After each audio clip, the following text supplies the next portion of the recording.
The Senate race in North Carolina is heating up. Democrats have been gaining ground in what some are calling a sleeper battleground state. Democratic candidate Cheri Beasley is the state's former Chief Justice. She's facing off against Republican Congressman Ted Budd.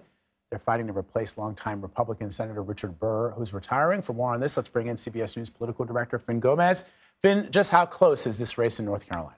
This is actually a really interesting race. It's one of the key battleground races this year. There was just a civics poll released just this past week that showed that this race is in a dead heat with Cheri Beasley, the Democrat, ahead of Ted Budd by just 1% and well within the margin of error. And though the Senate race in neighboring Georgia has received a significant amount of attention, this one could be even closer.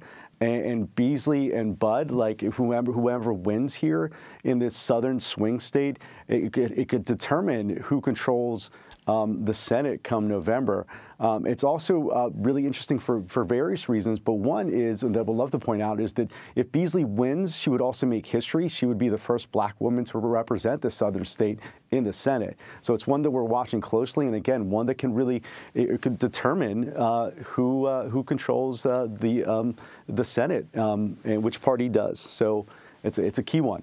Finn, I have heard this race or read this race being described as the sleepiest of sleepy races. It is. On purpose. These candidates are actually not trying to sort of fire things up at all, which brings me to the Republican candidate. But, you know, most candidates are trying to cozy up with Donald Trump, and that means you can't be sleepy usually. What's his relationship like with Donald Trump?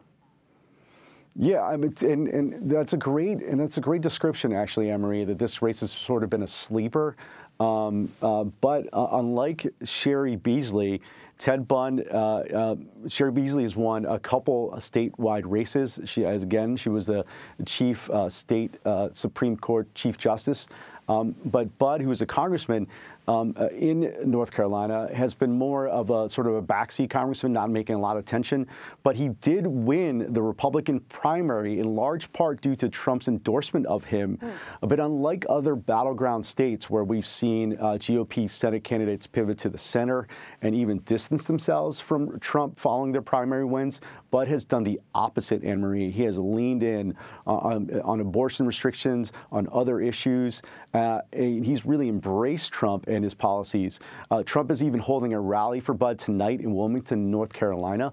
Democrats see this as an opening. While Trump remains popular with Republicans in this state, he's not among independents and what we call soft partisan voters in this swing state. We know that Donald Trump doesn't like sleepy. No, he does not like sleepy. Cruel nickname for some people that he doesn't like. It's true. He doesn't like people who are sleepy. He doesn't like people who are low energy. Low energy. So true. But let me shift gears here, Finn, and talk about Representative Mark Finchem, who's the GOP candidate for Secretary of State in Arizona. He said in last night's debate that he spoke with both the DOJ and the January 6th committee. What more can you tell us about that? Yeah, it's really interesting because it's something that we did not know about before. Finchem revealed during this debate last night in Arizona with Democratic opponent Adrian Fontes that he was interviewed as a witness by both, as you mentioned, the DOJ and the January 6th committee, that both of whom are investigating the attack on the U.S. Capitol.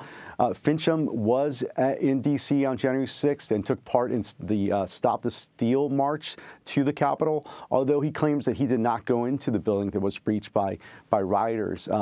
But Finchem is also really interesting in the sense that he has also maintained that the presidential election was stolen in 2020 from Donald Trump. He has made these false claims, and as well again during the debate last night.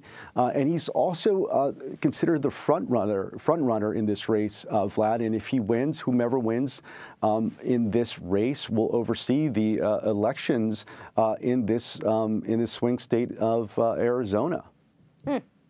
All right, Finn Gomez, always great to have you to break these things down for us, Finn. We appreciate it, my friend. Thanks, Vlad.